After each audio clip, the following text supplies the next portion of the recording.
நம்ம என்ன நினைக்கிறோமோ அதுதான் நம்ம வாழ்க்கையில் ஆகும். இங்கே ஒரு பொண்ணு 2 விதையில போய் விதைச்சதான்.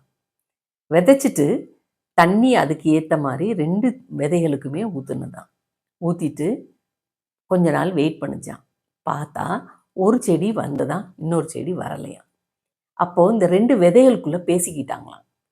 என்ன பேசிக்கிட்டாங்கன்னா, ஒரு விதை சொன்னுச்சான், நான் என் விதையை உடைக்க விட மாட்டேன், நான் என் விதையிலேருந்து எந்த வேர்களும் வெளியில் விட மாட்டேன் அப்படின்னு ஒரு விதை சொன்னுச்சான். இன்னொரு விதை என்ன சொன்னிச்சான், பரவாயில்ல, இயற்கையில் என்ன நடக்குதோ அது நடக்கட்டும், நான் எப்படியா இருந்தாலும் நான் எடுத்து கொடுத்து போயிட்டே இருப்பேன் அப்படின்னு சொன்னிச்சான்.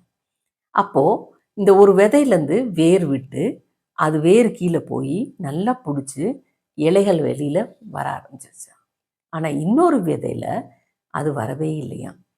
இன்னும் ஒரு வாரம் கழித்து இந்த பொண்ணு போய் பார்த்தப்ப இந்த இலைகள் வந்த விதை நல்ல மரமாக வர ஆரம்பிச்சிருச்சான்.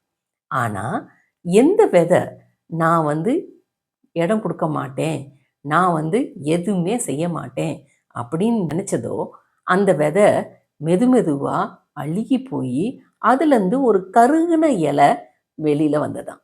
அந்த கருகின இலையிலையுமே நல்ல செடிகளாக வர முடியலையா அதால். ஆனால் இங்கே நல்ல மரமாக காய்க்கவும் ஆரம்பிச்சிருச்சான். இதுலேருந்து என்ன தெரியுது, நம்ம எதாக இருந்தாலும் இயற்கைக்கு மாறாக நம்ம இருக்கக்கூடாது, இயற்கையோடு சேர்ந்து நம்ம நடந்தோம்னா நல்லது. அப்போது நம்மளுடைய சிந்தனைகள், நம்மளுடைய பார்வைகள், நம்மளுடைய பேச்சுக்கள் எல்லாமே இனிமையாக இருந்தால் நம்ம அடுத்தவங்களுக்கு உதவலாம். எந்த விதை நம்ம விட்டு கொடுக்கக்கூடாதுன்னு நினச்சதோ அந்த விதையால் வாழவே முடியல. ஆனால் எந்த விதை விட்டு கொடுத்ததோ அது வளர்ந்து அடுத்தவங்களுக்கு பழங்களும் கொடுக்க ஆரம்பிச்சிருச்சு. அதே மாதிரி தான் நம்ம வாழ்க்கையும் இருக்கணும். இருக்கலாமா?